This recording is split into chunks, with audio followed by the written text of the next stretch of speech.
Soal PIK 2, tangkap aguan. M. Rizal Fadila.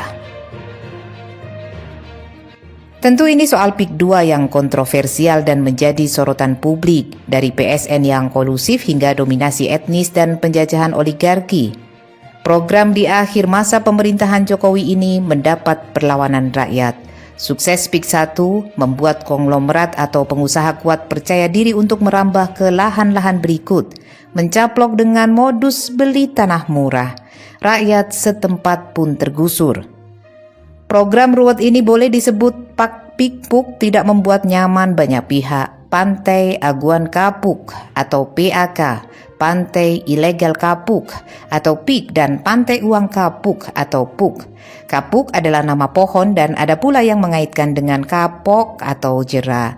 Kapok berurusan dengan penguasa atau pengusaha sebab apapun selalu salah dan kalah. Pantai Indah Kapuk menjadi indah bagi pejabat, aparat atau konglomerat, tetapi derita bagi rakyat. PIK 1 yang berada di Kelurahan Kapuk, Kecamatan Cengkareng, Jakarta Utara adalah komplek perumahan elit seluas 1.160 hektar, mengubah ruang hijau, hutan mangrove dan rawa. Di antaranya pulau-pulau reklamasi baik timur Gulf Island maupun barat Ebony Island, nuansa perumahan pecinan dan area wisata Pancoran Chinatown PIK, terkesan tertutup seperti Forbidden City di Beijing RRC. PIK 2 yang berada di Banten menjadi area perluasan dari PIK 1. Hebatnya, dengan isu destinasi wisata seluas 1.775 hektar, PIK 2 mengklaim sebagai PSN dengan luasan yang jauh lebih besar dari area itu. Sebagai PSN, maka perusahaan mengembang milik Aguan mendapat fasilitas istimewa. Harga tanah yang dipatok NJOP lebih murah termasuk untuk kawasan perumahan. PIK 2 terasa akan menjadi Chinatown dengan naga besar sebagai ikon. PIK 2 yang berada di Banten menjadi area perluasan dari PIK 1. Hebatnya, dengan isu destinasi wisata seluas 1.775 hektar, PIK 2 mengklaim sebagai PSN dengan luasan yang jauh lebih besar dari area itu. Sebagai PSN, maka perusahaan pengembang milik Aguan mendapat fasilitas istimewa. Harga tanah yang dipatok NJOP lebih murah termasuk untuk kawasan perumahan. PIK 2 terasa akan menjadi Chinatown dengan naga besar sebagai ikon. PAK Proyek Aguan Kapuk merupakan proyek empuk untuk Sugianto Kusuma alias Aguan.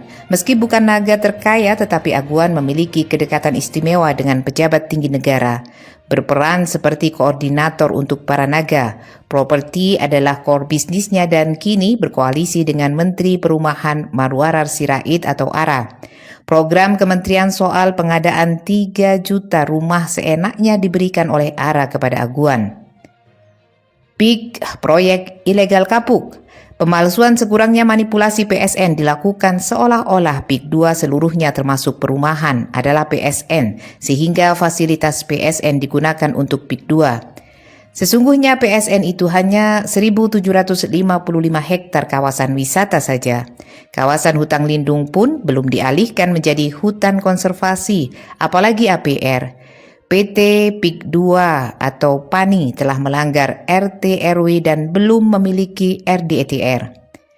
PUK Proyek Uang Kapuk, wajar jika usaha itu mencari uang, akan tetapi menumpuk uang dengan cara menipu atau memanipulasi adalah kejahatan. PSN yang dimanipulasi untuk menurunkan NJOP merupakan perampokan dan perampasan tanah dengan modus jual beli. Dengan melibatkan harga tanah saja, maka Aguan menurut Said Didu diprediksi akan mengeruk keuntungan hingga 20.000 triliun. Sungguh fantastis. PIK menjadi kerja serampangan rezim Jokowi dengan memainkan hukum. PSN tidak jelas kriteria, jalan kolusi dan korupsi, sumber konflik sosial dan rebutan lahan, pintu masuk bagi oligarki sang pencuri reformasi dan penjajah negeri. PSN hanya proyek akal-akalan meminggirkan rakyat. PIK 2 Aguan, ilegal uang patut digugat dan diadili. Motif kejahatan masuk ranah penyidikan. PSN cabut. PIK 2 evaluasi dan batalkan. Kembalikan pada garis equilibrium. Proyek kotor jangan dilanjutkan. Kedaulatan rakyat harus tetap dijaga. Aguan yang pernah diperiksa KPK untuk kasus suap Raperda reklamasi harus dilanjutkan proses pemeriksaan dugaan kasus-kasus lain. Tangkap Aguan. Bumi ini milik rakyat dan bangsa Indonesia, bukan untuk dijual murah kepada asing, aseng, atau asyong. Pejuang Ageng Yusuf Banten menyatakan agar pemerintahan Presiden Prabowo segera mencabut status proyek strategis nasional Pantai Indah Kapuk 2 PSN PIK 2. Poin 2, menghentikan penggusuran dan pembebasan secara paksa dengan harga tanah yang sangat murah kepada seluruh rakyat di wilayah PSN PIK 2 dan di wilayah lain di seluruh Banten.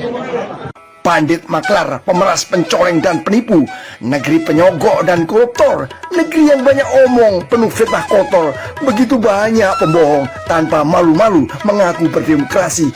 Padahal di benak mereka mutlak dominasi uang dan materi, tukang dusta, ceku intrik, dan ingkar janji.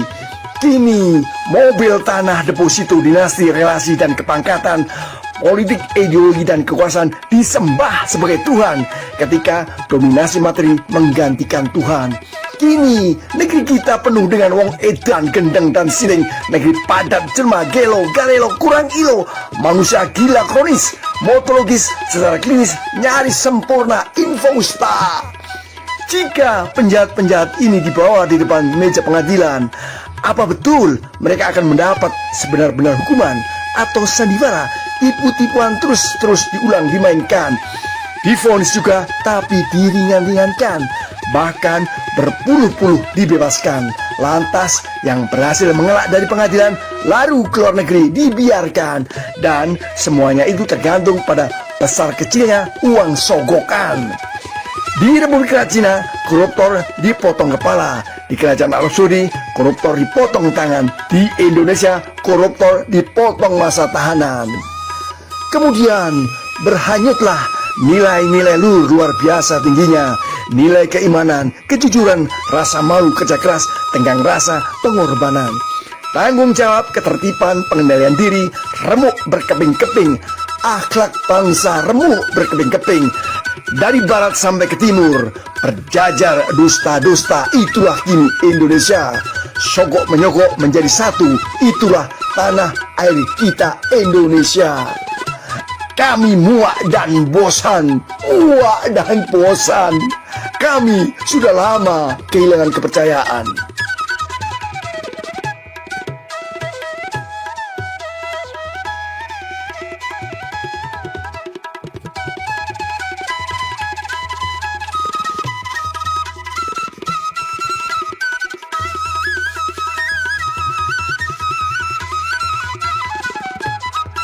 Sahabat BN, permasalahan Pantai Indah Kapuk 2 atau PIK 2, persoalan tanah yang dibeli dengan harga murah, persoalan tentang aguan.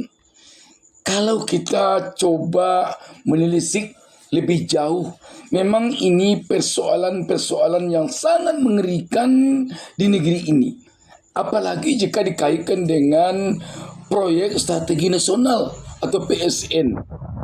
Sahabat BN, yang diinginkan oleh rakyat tentu adalah pihak penguasa, pihak pemerintah berpihak kepada rakyat, terutama rakyat yang lemah, rakyat yang tidak berdaya. Bukan hanya berpihak kepada orang-orang berduit, jangan hanya berpihak kepada pengendali-pengendali uang, pengendali-pengendali ekonomi di negeri ini, atau yang disebut juga dengan oligarki. Sahabat BN, sekali lagi, rakyat agaknya tidak akan putus-putusnya berharap kepada penguasa, kepada pemerintah. Tolonglah pro kepada rakyat. Rakyat di sini tentu adalah rakyat kecil, rakyat yang tidak berdaya, rakyat yang tidak punya uang banyak, rakyat yang tidak bisa mendekat kepada penguasa karena uangnya. Sahabat BN, sekali lagi, rakyat berharap tolonglah penguasa atau pemerintah pro kepada rakyat, berpihak kepada rakyat. Demikian